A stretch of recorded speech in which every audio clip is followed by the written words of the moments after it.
আজকে পতিতালয়ের থেকেও মারাত্মক জিনার আড্ডাখানা হচ্ছে সরকারি পার্কগুলো, যেগুলো পার্ক তৈরি করা হয়েছে। ছেলে মেয়েরা আমভাবে জিনা করছে তারা। আপনি আমি মনে করেছি জিনা মানে শারীরিক সম্পর্ক না, জিনা মানে শুধু শারীরিক সম্পর্ক নয়। মুখের জিনা, হাতের জিনা, কানের জিনা, চোখের জিনা, নফসের জিনা, পায়ের জিনা, শারীরিক জিনা।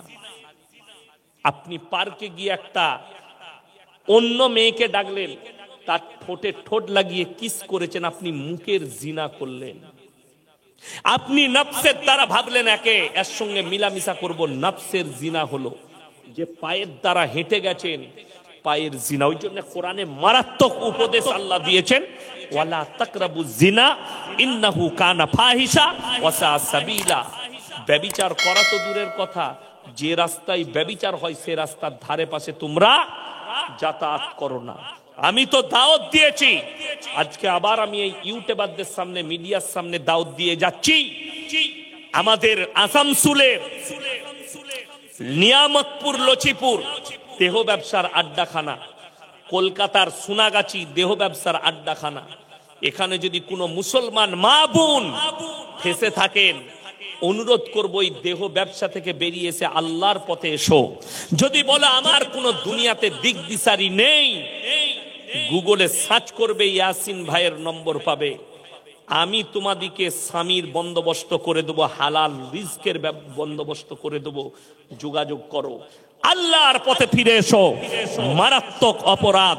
আল্লাহ বললেন জিনা করা অনেক দূরের কথা, যে রাস্তায় হয় সেই রাস্তার ধারে পাশে যাতায়াত করো। আমি মাঝে মাঝে পুরুলিয়া ডিস্ট্রিক্ট যাই জলসা করতে, আর পুরুলিয়া যেতে গেলে আসানসোল থেকে ঢুকে বাজার হয়ে ডিসেল ঘর দামোদর নদীর ব্রিজ পার করে তারপরে পুরুলিয়া ডিস্ট্রিক্ট, ওই নিয়ামতপুর লচিপুরের ওপর দিয়ে যেতে হয়। আমি খালি ওইটুকু 2 কিলোমিটার রাস্তাটা, ওইটা কভার করার জন্য মিনিমাম 20 থেকে 25 কিলোমিটার চক্কর মেরে হাই রোড থেকে ঢুকি, ওই দিকে যাই না। কেন? বাই চান্স আমার চোখ পড়ে গেলে নফসের পাপ হবে, আমি আল্লাহকে কি জবাব দেব? কোরআনের প্রতি আমল করতে হবে। আমার মা বোন, আমার ভাই, কিয়ামতের আলামত গুলো চোখের সামনে ফুটে উঠছে। আপনাকে বলে দিই, কিছুদিন আগে পাকিস্তানে একটা বড় প্রোগ্রাম হয়েছে। প্রোগ্রামে পৃথিবীর বড় বড় স্কলাররা ছিলেন। সেখানে একজন পৃথিবীর শ্রেষ্ঠ মুফতি ছিল, মুফতি তাকি উসমানী। তিনি বক্তব্য রাখতে গিয়ে একটা মারাত্মক উক্তি দিয়েছেন, कियामत से पहले पूरे आलम में, पूरे दुनिया में हराम औलादों से भर जाए। অনেকজন চোখের পানি ফেলিয়েছে। আমি সেদিনে মালদা থেকে জলসা করে আসছিলাম, 4-5 ঘন্টা লাগে বাড়ি আসতে। আমি গাড়িতে শুনতে শুনতে আসছি, তো আমার চোখ দিয়ে পানি এসছে। আমি তিনার ব্যাখ্যাটা শুনলাম, মারাত্মক ব্যাখ্যা দিলেন। যেমন আজকে আমি এখানে জলসা করতে এসেছি, আমাকে যদি বলেন হুজুর আপনি কে, আমি আমার বাবার নাম বলবো না মায়ের? কথা বলে বাবা। আপনাকে যদি জিজ্ঞেস করে আপনি কে, ইনি বাপের নাম বলবে না মায়ের? বাপের। বাবা যদি মারা যায় তাও আমরা কি বলি? আমি মৃত অমুকের ছেলে। ঠিক কিনা কথা বলে? আমি মৃত অমুকের ছেলে। মারা গেলেও আমরা বলি। শুনেলেন, আল্লাহ তাআলা ইনসানের, মানুষের যে পরিচয় ঘটিয়েছেন এটা বাপের দ্বারা। আপনাদের এখানে ছাগল আছে না নাই? কথা বলেন। আচ্ছা, ছাগলের ছানা হলে পাঁঠার ছানা বলেন না ছাগলের? ছাগলের। আচ্ছা, গায়ের বাচ্চা হলে ষাঁড়ের বাচ্চা বলেন না গায়ের? কথা বলে না? গায়ের বাচ্চা। বড় কষ্ট লাগে। আল্লাহ জানোয়ারের পরিচয় ঘটিয়েছেন মায়ের দ্বারা, ইনসানের পরিচয় ঘটিয়েছেন বাপের দ্বারা। আমার ভাই, আপনি বুঝতেই পারবেন না বেঈমান কাফেররা কিভাবে চালিয়েছে আপনার উপরে অস্ত্র, আপনি ফেসে যাচ্ছেন। আজকে আমাদের যুবক যুবতীরা জিনার প্রমোট করতে লেগেছে। রিলেশনশিপে আছে, ওই মেয়েটার সাথে আমার রিলেশন আছে, ওই মেয়েটার সাথে আমার লাভ আছে, ইসলামী শরীয়তে হারাম। বেঈমান কাফেররা শুনেলেন, লন্ডন, আমেরিকা, জাপান, জার্মান, উত্তর কোরিয়া, দক্ষিণ কোরিয়া, ব্রাজিল, যতগুলো বেঈমান কাফের দেশ আছে তারা তাদের পার্লামেন্টে পাস করিয়েছে, এরপর থেকে যতগুলো বাচ্চা পয়দা হবে তারা যদি ইচ্ছা করে মায়ের পরিচয়েও বাঁচতে পারবে। চলুন আপনাদেরকে ছোট্ট ঘটনা শুনাই। ইমাম আবু হানিফা রাহিমাহুল্লাহ, তিনার কাছে কিছু ভদ্র মহিলা এলেন আর তারা বললেন, হে যুগের ইমাম, ইসলামী শরীয়তে একটা পুরুষ 4টা বিবাহ করতে পাবে, একটা নারী কেন 4টা স্বামী রাখতে পাবে না? ইমাম আবু হানিফা রাহিমাহুল্লাহ বললেন, এক কাজ করো, তোমরা কাল সকালে, আমি উত্তর দেবো, যাও সকালে আসবে। তো সঙ্গে সঙ্গে তারা চলে গেছে। আলহামদুলিল্লাহ, সকালবেলায়, রাত্রিতে তিনি পেরেশানের হালতে আছেন। তিনার মেয়ে খানা খাওয়াতে খাওয়াতে বললে, আব্বা আপনি এত পেরেশান? ইমাম আবু হানিফা রাহিমাহুল্লাহ বললেন, মা, মহিলারা প্রশ্ন করেছে, আমি উত্তর দিতে পারিনি। ইমাম আবু হানিফা রাহিমাহুল্লাহর মেয়ে বললেন, আব্বু কালকে তাদেরকে আমার কাছে পাঠান, আমি উত্তর দেব। ইমাম আবু হানিফা রাহিমাহুল্লাহ ফজরের নামাজ পড়ে বসে আছেন নিজের দরবারে। মহিলারা পর্দায় হাজির। তুমি বলেছিলে ফজরের পরে বলবে। তিনি বললেন, তোমরা আমার মেয়ের কাছে চলে যাও। সেই ভদ্র মহিলারা তিনার মেয়ের কাছে গেলেন, যাওয়ার পরে বললেন, তুমি নাকি আমাদের উত্তর দিবে? হ্যাঁ অবশ্যই দেব, বসে যাও। সমস্ত মহিলারা বসে গেলেন। রেওয়ায়েতে আছে একটা করে কটরা ধরিয়ে দিলেন, ধরো, এটা কি হবে? তোমরা পর্দার আড়ালে যাও, নিজের নিজের স্থান থেকে দুধ বের করে নিয়ে এসো। সমস্ত মহিলারা নিজের নিজের স্থান থেকে দুধ বের করে নিয়ে এলো, একটা বড় পাত্রের মধ্যে ঢেলে দিলেন, সব মিক্স হয়ে গেল। এরপরে ইমাম আবু হানিফা রাহিমাহুল্লাহর মেয়ে বললেন, তোমরা নিজের নিজের দুধগুলো বের করে নাও। এরা পেরেশান, এই দুধগুলো মিক্স হয়েছে, আমি কেমন করে আমরা বার করব? ইমাম আবু হানিফা রাহিমাহুল্লাহর মেয়ে বললে, শোনো, একটা ছাগল যদি মাঠে যায় 5টা পাঁঠা তার সাথে মিলামিশা করতে পারে। কার বীর্য থেকে বাচ্চা হয়েছে আল্লাহ ছাড়া কেউ জানে না। একটা ষাঁড়, একটা গাই যদি মাঠে থাকে 5টা ষাঁড় মিলামিশা করতে পারে। কার বীর্য থেকে বাচ্চা হয়েছে এটা আল্লাহ ছাড়া কেউ জানে না। তোমরা যদি, সেই যুগটা ছিল সায়েন্সের যুগ নয়, টেকনোলজির যুগ নয়, সেখানে তিনি যুক্তি দিয়ে বুঝাচ্ছেন, শোনো, তোমরা যদি 4টা স্বামী রাখতে চাও, বাচ্চাটা কার বীর্য থেকে হয়েছে এটা সমাজে দ্বন্দ্ব দাঁড়িয়ে যাবে, সংশয় দাঁড়াবে। আর আল্লাহ ইনসানের পরিচয় বাপের দ্বারা দিয়েছে, মায়ের নয়। তোমাদের মধ্যে আর জানোয়ারের মধ্যে কোনো ফারাক থাকবে না। চলে বলুন সুবহানাল্লাহ। আমাদের ভারতে এই জানোয়ারের আচরণটা কাদের কাছে আছে? কিছু আর্টিস্ট, কিছু খেলোয়াড়, এদের কাছে এগুলো আছে। আর আমাদের শিক্ষিত সমাজ মনে করছে এরাই হচ্ছে চলার পথ। আল্লাহর কসম, চলার পথ যদি তুমি নিজেকে মুসলমান বলো, ওই ফিল্মের হারামের আউলাদ আর্টিস্টরা নয়, ওই নাচনেওয়ালারা নয়, ওই নাচনেওয়ালি নয়। যদি চলার পথ কেউ হয় রাসূল আকরাম সাল্লাল্লাহু আলাইহি সাল্লাম, হে আমার মা বোন, তুমি যদি চলতে চাও হযরতে ফাতেমার মতো জিন্দেগি করো, হযরতে আসমার মতো করো, হযরতে জৈনবের মতো করো, মা খাদিজাতুল কুবরা রাদিয়াল্লাহু তাআলা আনহার মতো করো। ওইটাই হচ্ছে তোমার চলার পথ। আজকে আমাদের দেশে যে মেয়ে যত শরীর খুলবে তার দাম তত বেশি ইউটিউব আর ফেসবুকে। তাকিয়ে দেখেন, তার ভিউজ তত বেশি। কদিন আগে দেখছিলাম এই আপনাদের কলকাতায় কোন জায়গায় একটা মেয়ে শুধুমাত্র একটা সরু গেঞ্জি পরে বিরিয়ানি বিক্রি করছে, নাউজুবিল্লাহ। আর তার কাছে যুবকদের ভিড়। হাওড়াতে অঙ্কুরহাটিতে ছোট প্যান্ট পরে শরীর খুলে চা বিক্রি করছে। আগে সিরিয়াল করতো, এখন দেখছি চা বিক্রি করছে। ভিড় কাদের? যুবকদের। চায়ের ভিড় লয়, কিসের ভিড়? তার শরীরের ভিড়, তার আকৃতির ভিড়। আর এই যতগুলো ছেলে জিনা করার নিয়তে চা খেতে যাবে, কিয়ামতের দিনে এই মেয়েটা জান্নাতের খুশবু পর্যন্ত পাবে না, এর জন্য জাহান্নাম ওয়াজিব হয়ে যাবে। এতগুলো ছেলেকে জিনা করায় উদ্বুদ্ধ করেছে। আমার ভাই, আমার মা বোন, ইসলামে পর্দা ফরজ। এই দেখেন আমার পকেটে আছে মনে হয়, আপনাদেরকে উদাহরণ দিয়ে বুঝাই, যদি বুঝে যান আপনারও মঙ্গল, আমারও মঙ্গল। আপনারা কিয়ামতের দিনে বেঁচে যাবে। ওটা বললে মনে হলো নাই, বার করে নিচে আমার বিটি চকলেট, একটা 1 টাকা দামি চকলেট খোলা থাকে না, প্যাকেটের মধ্যে থাকে, কথা বলে। আচ্ছা, 1 টাকা চকলেটটার মূল্য বেশি না আপনার বিবির একটা নারীর মূল্য বেশি? কথা বলে না, একটা নারীর মূল্য বেশি। আল্লাহ তাআলা সূরা নিসা অবতীর্ণ করেছে, একটা মায়ের কি ইজ্জত দিয়েছে। সূরা নিসাটা পড়লে, মানে কোরআনটা খুলে পড়লে আপনি বুঝতে পারবেন যে একটা নারীর কতটা ইজ্জত।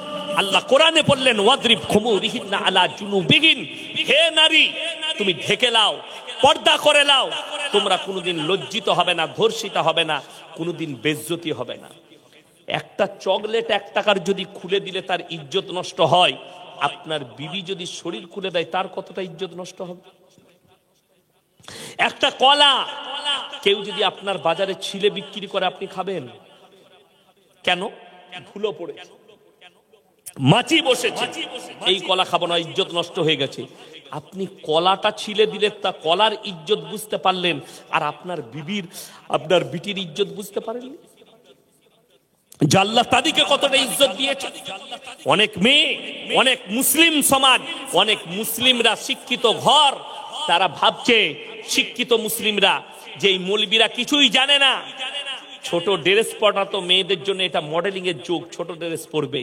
যদি ছোট কাপড় পরাটা মডেলিং হয়, জেনে রেখে দিবেন এই 24 পরগনার সব থেকে বড় মডেলিং হচ্ছে কুত্তাগুলো, যারা কোনো ড্রেসই পরে না। এই কুত্তাগুলো হচ্ছে সব থেকে বড় মডেলিং। বড় কষ্ট লাগে, এই দেশের আইনের প্রতি দুঃখ হয়।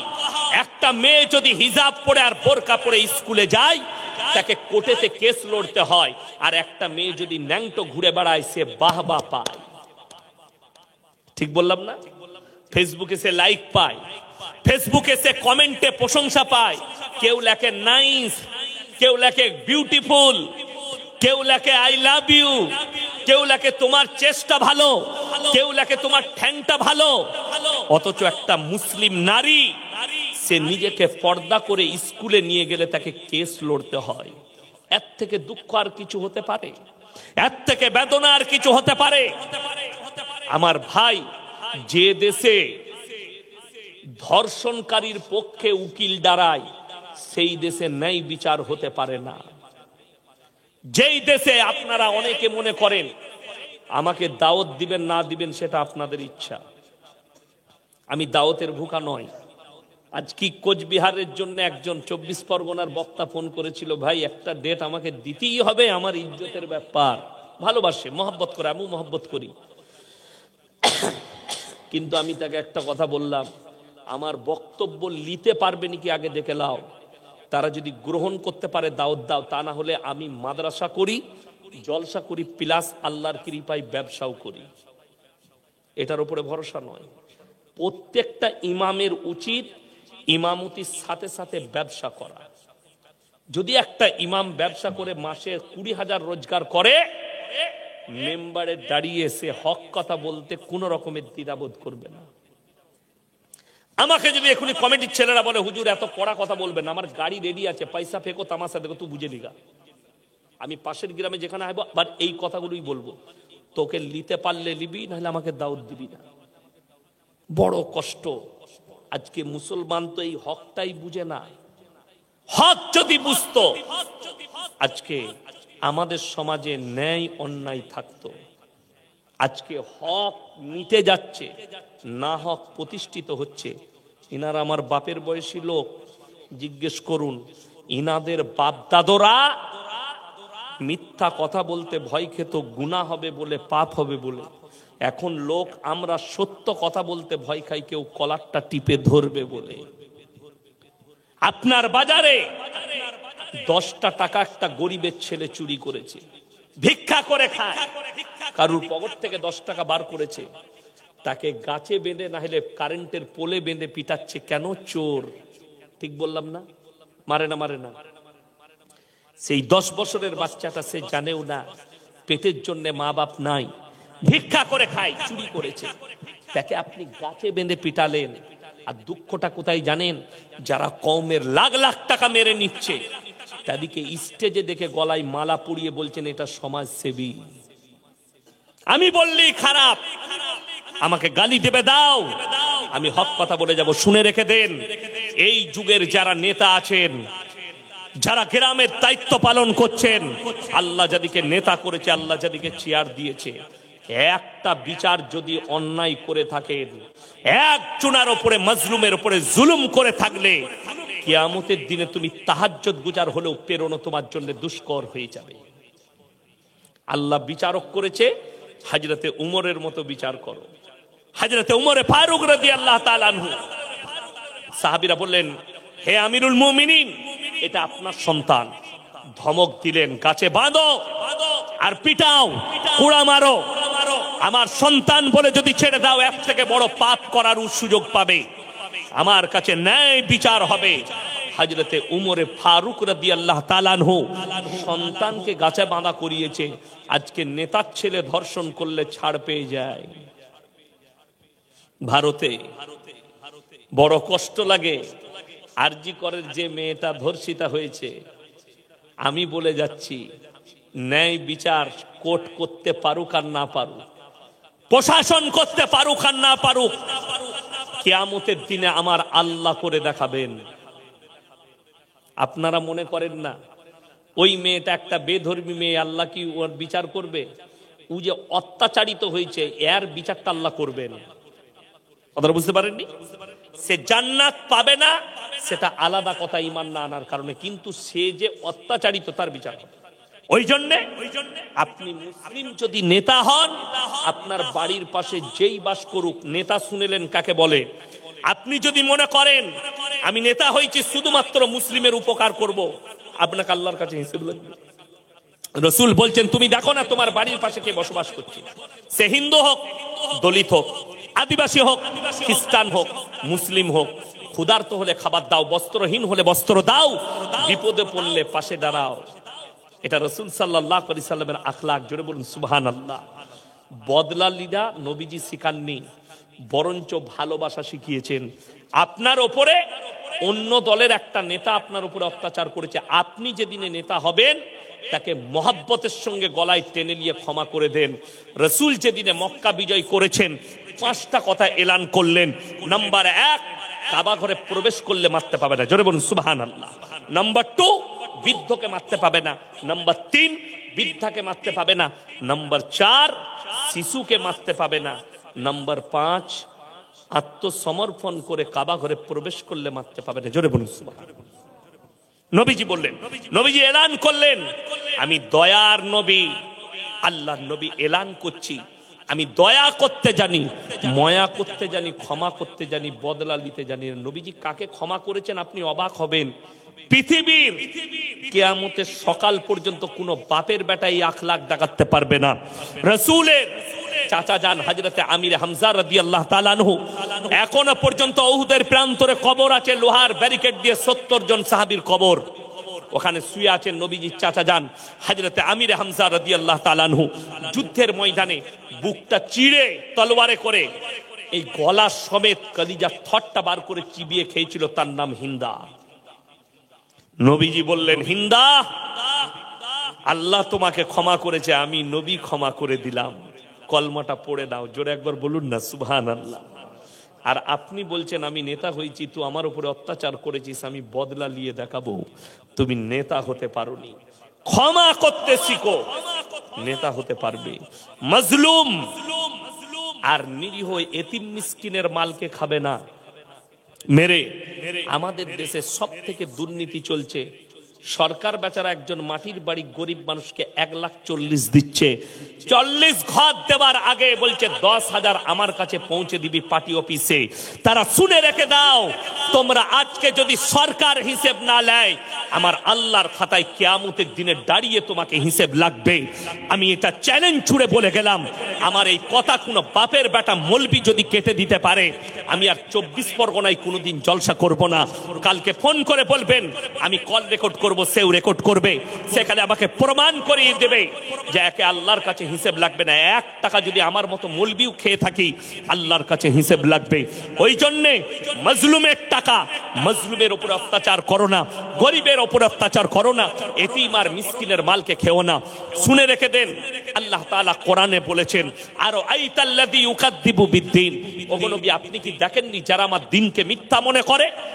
ফাযালিকাল্লাযী ইয়াদুল ইয়াতীম, ওই ব্যক্তি সেই ব্যক্তি যে এতিমকে ধাক্কা দেয়, ওয়ালা ইয়াহুদ্দু আলা তুআমিল মিসকিন, এবং মিসকিনকে খানা খাওয়াইতে উৎসাহিত করে না। ফাওয়াইলুল লিল মুসাল্লিন, ওই রকম নামাজীদের নামাজগুলো তাদের মুখেতে ছুঁড়ে মারা হবে। এতিমের মালকে ভক্ষণ করবেন না, গরিবের মালকে অন্যায়ভাবে ভক্ষণ করবেন না। আপনি সব সময় ভাববেন 10 টাকা চলে যাক। আমাদের দেশের লোক অনেকজন ব্যবসা করে না, আলু পেঁয়াজ সবজি গোলদারি করে না। আপনি মুসুরির ডাল কিনতে এসছে একটা লোক, এক্সাম্পল, কিংবা চিনি, আপনি 1 কিলো চিনি দিবেন, আপনি যে প্লাস্টিকটার ভেতরে দিচ্ছেন ওটা যদি 10 গ্রাম হয়, আপনাকে 10 গ্রাম বেশি দিতে হবে। যদি ওই প্লাস্টিকটা ধরে 10 গ্রাম আপনি মনে করেন এটা আমি লাভ করলাম, আল্লাহর কসম কোরআনে আছে, আল্লাহ তাতগাউ ফিল মিজান ওয়া আকিমুল ওয়াজনা বিল কিসতি ওয়া লা তুকসিরুল মিজান, আমি দাঁড় করাবো দাঁড়ি পাল্লা। আর যারা মারাত্মক ফেরে পড়বে তাদের মধ্যে একজন ওই ব্যক্তি যে ব্যক্তির দাঁড়িতে মাপাতে কমা বাড়া করবে। আপনি 10 গ্রাম আগে না হলে প্লাস্টিকটা এইভাবে চাপিয়ে দেন, কত ওজন হলো? 20 গ্রাম। এরপরে মাল দিয়ে আপনি ওটাকে 1 কেজি করুন, কর্তা করে দেন প্লাস্টিকটা, নাহলে 10 গ্রাম যদি প্লাস্টিকের ওজন হয় বেশি দিয়ে দেন। আপেল হোক কলা হোক, ওজনে যদি মাল বিক্রি করেন আপনি প্লাস্টিকের ভেতরে, তা না হলে আপনি অন্য জায়গায় ওজন করুন, করে প্লাস্টিকে ঢেলে দেন, অসুবিধা নেই। আল্লাহর কাছে সূক্ষ্ম হিসাব হবে, বিচার হবে, এতটুকু অন্যায় কারোর প্রতি করা হবে না। ইয়াউমা লা তামলিকু নাফসুন লিনাফসিন শাইয়্যা ওয়াল আমরু ইয়াউমাইযিন লিল্লাহ, সেদিনের বাদশা হব আমি, সেদিনের বিচারক হব আমি। আপনারা কি মনে করছেন আপনি মুখেতে বলার সুযোগ পাবেন? আল্লাহ রাব্বুল আলামিন কোরআনে বললেন, যারা ভাবছে আমি অস্বীকার করে দেব, যারা ভাবছে আমি পাপ করেছি আমি অস্বীকার করে বেরিয়ে যাব কিয়ামতের দিনে, আল্লাহ বলেন তাদেরকে শুনিয়ে দাও সূরা ইয়াসিন, আল ইয়াউমা নাখতিমু আলা আফওয়াহিহিম ওয়া তুকাল্লিমুনা আইদিহিম ওয়া তাশহাদু আরজুলুহুম বিমা কানু ইয়াকসিবুন। আমি আল্লাহ রাব্বুল আলামিন সেদিনে তাদের মুখগুলো সিলাই করে দেব। হাত কথা বলবে, চোখ কথা বলবে, কান কথা বলবে, ঠোঁট কথা বলবে, তাদের অঙ্গ পতঙ্গকে কথা বলার যোগ্যতা দান করব। দ্বিতীয় নম্বর, আল্লাহ হিসেব কিভাবে নেবেন কিয়ামতের দিনে? কোরআনে আছে, ইকরা কিতাবাক কাফা বিনাফসিকাল ইয়াউমা আলাইকা হাসিবা, আমি তাদের হাতে আমলনামা ধরিয়ে দেব, ডান হাতে হোক বাম হাতে হোক, আর আল্লাহ বলবেন তোমরা নিজের মুখে নিজের হিসেবটা দাও। আপনি ফেরে পড়বেন। ওই জন্য সবাই নিয়ত করুন, আজ থেকে আমরা সবাই মুমিন হব, জোরে বলুন ইনশাআল্লাহ। এ হাত তুলে বলুন 5 ওয়াক্তের নামাজি সবাই হব, জোরে বলুন ইনশাআল্লাহ। মা বোনের দিকে পর্দায় নিয়ে আসুন, বেঈমান কাফেরের খপ্পর থেকে নিজেরা বাঁচেন। আমি আজকে এখানে এসে খুব খুশি। এই জায়গায় আমার দুঃখ ভরা একজন, আমার অন্তরের দুঃখ ভরা আছে আপনাদের এলাকায়। মরহুম কারি আলামিন হচ্ছে আমার বিছানার সাথী, যিনি চলে গেছেন দুনিয়া থেকে, আল্লাহ জান্নাতি করুক, বলুন আমিন। আমরা গুজরাটে একসাথে পড়াশোনা করেছি, এক বিছানায় শুয়েছি, এক খাঞ্চাই খেয়েছি, যতদিন পড়েছি একসাথে। এবং যেদিনে মারা যায়, সফরটা আমার সাথেই মুম্বাই থেকে ফিরে এসে মারা গিয়েছিল, একসাথেই সফর করেছিলাম, তখন উনি মারা গিয়েছিলেন। এখানে আমার আরো সাথী আছে, হাফেজ কারি শরীফুল ইসলাম আছে, তরিকুল মোল্লা তরিকুল আছে, বুড়িপুকুরে পড়ায়, আব্দুর রহমান বলে একজন ছিল, শাহজাহান ভাই বলে একজন ছিল, অনেক সাথী ছিল এই এলাকা গুজরাটে পড়ার সময়। আর তারা জানে আমি খুব খুশ মিজাজে ছিলাম, বন্ধু বান্ধবদের সাথে আমি এখনো ওই রকমই আছি। আপনারা কেউ ভাববেন আল্লাহ আমার জীবনে অহংকার দেয়নি, আর যেন মৃত্যুকাল পর্যন্ত না দেয়। আপনারা হয়তো ইউটিউবে দেখে মনে করেন মালটা খুব বড় বক্তা, না, আমি ছোটখাটো মানুষ, আমি খুব বড় নয়, লোকে আমাকে বড় করে দিচ্ছে কিন্তু আমি বড় নয়, কি বুঝলেন? আর এমনি আমি গাল খাওয়া বক্তা, আপনারা দেখতে পান লোকে আমাকে গাল দেয়। আপনারা আমার জন্য দোয়া করবেন, আমার আব্বাজি আর আসতে পারে না, বয়স হয়েছে, 80 বছর বয়স, মাদ্রাসায় থাকেন, এলাকায় কিছু জলসা করেন। আব্বাজির জন্য দোয়া করবেন, আমার মাদ্রাসার জন্য দোয়া করবেন। বর্তমান সময়ে কিছু প্রিয় হুজুর আপনার কাছে জানতে চাই, বর্তমান সময়ে কিছু পীরজাদা মুফতি আব্দুল কাইয়িম সাহেবকে আমিরা শরিয়া বলে উপহাস করছে, এই বিষয়ে কিছু। দেখুন, একটা কথা বলি, আমাকে ফিতনায় জড়াবেন না, আমি ফিতনা ভালোবাসি না, কি বুঝলেন? নম্বর এক। দ্বিতীয় নম্বর হচ্ছে, একটা কথা আপনাদেরকে বলে রাখি, মুফতি আব্দুল কাইয়িম সাহেব, ওনার সাথে আমি জলসা করেছি হায়দ্রাবাদে, এক বিছানায় শুয়েছি, একসাথে জলসা করেছি, এবং এই এলাকাতেও অনেক জায়গায় একসাথে জলসা করি। যাই হোক, তিনি বিদ্বপ্ত আলেম একজন, এবং কারা কি বলছে জানি না, তবে একটা জিনিস, কেউ কি কাফের বলার আগে 10 বার ভাবতে হবে। যেমন আমি নিজেই জানি না, হাওড়াতে এক জায়গায় জলসা করছি, আমি স্টেজে গেলাম, একজন ফুরফুরারি একজন ছেলে, সে কিয়াম করছিল, আমি গিয়ে স্টেজে বসলাম, আমি বায়ান করে বাড়ি পালিয়ে গেলাম। 3 দিন পরে আমাকে একজন ভিডিও পাঠাচ্ছে, ফুরফুরার কোনো হুজুরদের সন্তান, বলছে আমি স্টেজে থাকলে লাথি মেরে ফেলিয়ে দিতাম। আমি দুঃখ পেলাম যে দাদা হুজুর পীর কেবলা রহমতুল্লাহ আলাই নিজের ওসিয়ত নামায় লিখেছেন, কেউ যদি দাঁড়িয়ে থাকে তাকে বস করিও না, কেউ যদি বসে থাকে তাকে জোর করে দাঁড় করিও না। আমি তো তাকে বাধা দিই নাই, কেন কিয়াম করছো? আমি আমার কাজ করেছি, আমার কাছে কিয়াম চলবে না, আমি করব না। আমাকে যদি জোর করতে চাও আমি হারাম বলবো, তাতে তুমি আমার যা পারো করে নাও, কিন্তু তুমি করবে, আমি তো তোমাকে বাধা দিইনি। তা বলে আমাকে করিনি বলে লাত মেরে ফেলে দিবে। আমি তখন খোঁজ নিলাম, আমি বলেছি চ্যালেঞ্জ ছুড়ে যে ও আলেম হতেই পারে না, চ্যালেঞ্জ এটা। মৌলবি পাশ করে নাই, ওই যেটা বললাম 2টো বই পড়া, ওই ধরনের মাল বলি, বলেছে লাত মেরে দেবো। আল্লাহ এদের কাছ থেকে কমকে হিফাজত করুক। আপনাকে বলে দিই, কেউ কি, আমি এতক্ষণ বায়ান করলাম, কেউ কি কাফের বললাম শুনলেন? কথা বলে না, কেউ কি কাফের বলা যাবে না। কোন দেওবন্দি হোক, বেরেলি হোক, আহলে হাদিস হোক, যেই হোক, কেউ কি কাফের বলা যাবে না। আগে আপনাকে কাফেরটা কনফার্ম করতে হবে, সে আল্লাহ বিশ্বাসী কি না। সে যদি রসুলকে বিশ্বাস করে, সে যদি আল্লাহকে বিশ্বাস করে, সে যদি দ্বীনের উপরে প্রতিষ্ঠিত থাকে, সে কাফের কি করে হবে? আর কেউ যদি কবরে সিজদা করে, গাছতলায় সিজদা করে, ওই যেমন আমার আব্বাকে পাগল বলেছিল, ওই সাফেরি না টাটা সফারি আছে একটা সিদ্দিকি, টাটা সফারি সিদ্দিকি, তো এটা ওর নাম রেখেছি আমি টাটা সফারি সিদ্দিকি, পুরনো হয়ে গেছে মডেল। আমার আব্বার জন্য বলেছে পাগল, পশ্চিম বাংলার আলেমরা জানে। আমি তখন বলেছি যে তোমার বাপের হিম্মত নাই যে আমার বাপের সামনে বসে একটা ইবারত পড়ে। পশ্চিম বাংলার সব আলেমরা জানে। আর যারা কবর পূজারী, জমের থেকে বেশি ভয় খায় মওলানা শওকত আলী সাহেবের নাম শুনলে, ধারে পাশে কাছে যায় না। আর এখন ওই মালকটা এখন আমাকে ওর থেকে বেশি ভয় খাচ্ছে শওকত সাহেবের থেকে। ইয়াসিন কাফের, ইয়াসিন ওই, আমাকে বলে দিলে আমি কাফের হয়ে যাব না? আমি তোদিকে গালি দেবো? আমি গালি দিতে পারবো না, আমি দুয়া দেবো। 24 ঘন্টা ফোন করে গাল দিচ্ছে, কালকে গাল দিয়েছে, পরশু গাল দিয়েছে। ওরা মনে করছে ইয়াসিনকে গাল দিয়ে দিব, ফোনটা সুইচ অফ করে দিব, আর ফোন তুলবে না। আমি ওই রকম লয়, গালটা আমার কাছে দুয়া। আর রসুলের হাদিস আছে, বুখারী শরীফের রওয়ায়েতে আছে, যারা অশ্লীল ভাষা ব্যবহার করে, গালিগালাজ করে, এটা মুনাফিকদের একটা মারাত্মক আলামত। তো তুমি মুনাফিকের আলামত প্রকাশ করবে? শুনেলেন? আমি বলবো এখন বর্তমানে যা পরিস্থিতি, ইসলামে মুসলমানদের ঐক্যর প্রয়োজন। বেঈমান কাফেররা মসজিদ ভাঙছে দেখে যে কোনটা ফুরফুরার, কোনটা দেওবন্দির, কোনটা অমুকে, কথা বলে না, দেখে না, তারা জানে মুসলিম ভেঙে দাও। তাহলে আপনি বলুন, একটা লাঠি যদি আপনাকে দিয়ে ভাঙতে পারবেন? এই 10টা লাঠি দিলে কেউ ভাঙতে পারবে? একটা লাঠি দিলে ভাঙা যাবে না? যাবে না? জাঙ্গে মেরে ভাঙা যাবে, 10টা লাঠি ভাঙা যাবে না। তো আপনি যখন একটা হয়ে যাবেন, দ্বন্দ্ব নিজের জায়গায় রেখে দাও। মসলা ইখতিলাফি অনেক জনের মনে হবে সাধারণ লোকের, মৌলবীরা যদি হুজুররা এক কাছে বসে নিজেরা ঠিক করে লাই তাহলে কম বেঁচে যাবে। তাহলে তুমি রসুলের হাদিসের বিশ্বাসী নও। রসুলের হাদিসে আল্লাহর নবী বললেন আমার উম্মতরা 73টা দলে বিভক্ত হবে। কটা বললাম? 73টা। আর এইটা না হওয়া পর্যন্ত কিয়ামত হবে। তাইলে তো দল হতেই হবে। বাংলাদেশে হিজবুত তৌহিদ বেরিয়েছে, আর একটা অমুক বাবার দল বেরিয়েছে, আর একটা বাউল বুষ্টম বেরিয়েছে। তো আমাদের দেশে হবে না কেন? আমাদের দেশেও তো কিছু মালের দরকার।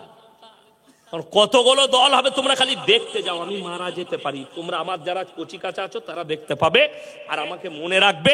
ইয়াসিন ভাই এখানে বলে গিয়েছিল যে আরো দল বের হবে, ৭৩টা দল হবে। আল্লাহ মাফ করুক। আপনারা আমার জন্য দোয়া রাখবেন। আমি